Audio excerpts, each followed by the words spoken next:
can't remember the last time I was at a Yankees game with my dad prior to this year's Old Timers Day.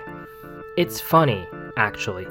Despite growing up a Yankees fan because of him, I've actually been to far more games with Julian than I have with my dad. It's not for a lack of desire, but I guess all the other facets of life just conspired to make it difficult. This time around was a definite improvement over my first time at a Yankees game. That was at the old stadium, at some point in elementary school, probably.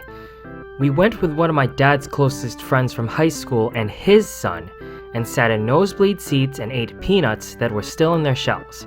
Another first for me, as I recall. All of that was great, but the Yanks lost to the Texas Rangers, and I've never forgiven them, the Rangers, for it. I guess every game is someone's first, and they can't all be wins. But still. Fast forward, say, about 20 years or so, and we get to see an 8-2 win against the Kansas City Royals. But first, of course, we got to see some old players come back, which is always fun, especially when some are your old favorites.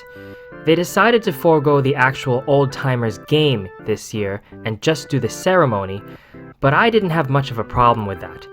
I was just happy to be there. Someone needs to teach the sound guys at the stadium how to use a volume dial, though. We could barely hear Michael Kay, and John Sterling may as well have been whispering with how poorly the sound carried to our seats. Thank God for the mostly correct captions on one of the outfield screens. It was quite the selection of guests from across the history of the team, though there were a few notable omissions. Derek Jeter, Mariano Rivera, Jorge Posada, and Alex Rodriguez all come to mind from my lifetime alone.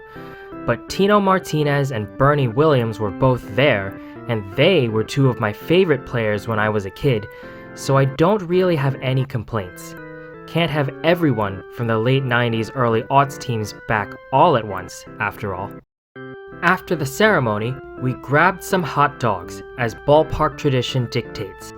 Just ask Humphrey Bogart, who said, "A hot dog at the ballpark is better than steak at the Ritz."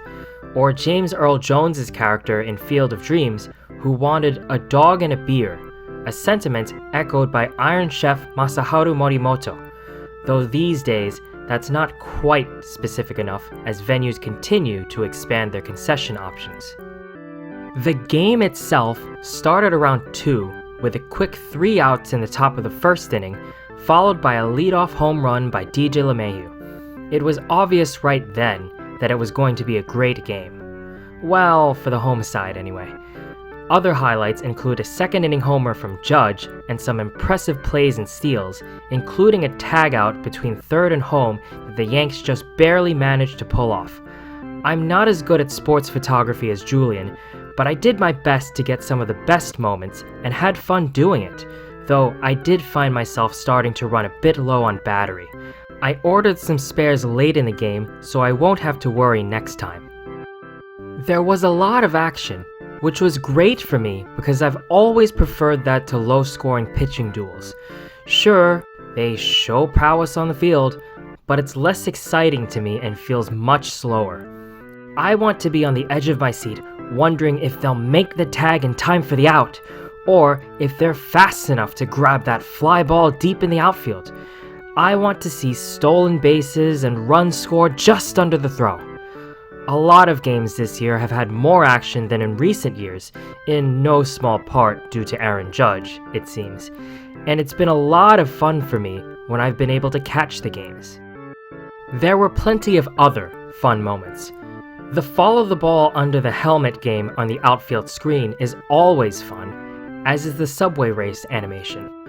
They gave out souvenir tickets at the door, and here's me talking recently about how everything is going digital, which sucks for sentimental dorks like me. And late in the game, a pigeon briefly lit above us, which is always fun. Listen, I like pigeons and their fearless, "I own everything" attitude, and I will not be judged for enjoying the bird's visit. Overall, it was a great game and a great day.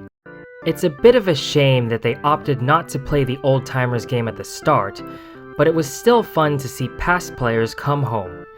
Though the inclusion of Aaron Boone was a bit of a no-brainer. He has to be there anyway, given he's the manager. With our schedules, my dad and I don't always get to hang out as often as we'd like, let alone find time to go to a baseball game, so this was long overdue. But hey, no time like now to make up for lost time. And after years of not getting to the stadium together, I couldn't have asked for a better game to return with.